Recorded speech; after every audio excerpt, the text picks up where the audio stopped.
देवी देवताहरूले भूत प्रेतले दुःख दिन्थ्यो, त्यो दुःखहरू त्यो पनि मेरो शरीरमा हट्यो, सब राम्रो भयो, निन्द्रा लाग्यो। म जति देवी देवताको आज पूजा गर्थेँ, मलाई सङ्कट आपद विपद परिरहन्थ्यो।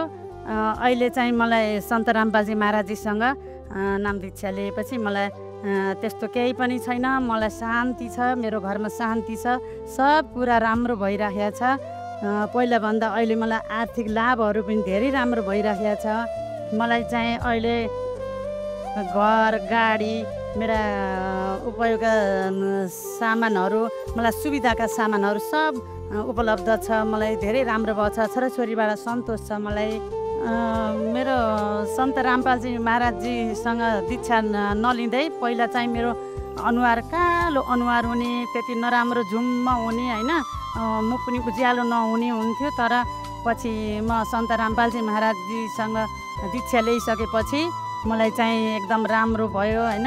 सबजनाले अनि के भएर तेरो यस्तो अनुहार राम्रो भयो पनि भन्नुभयो।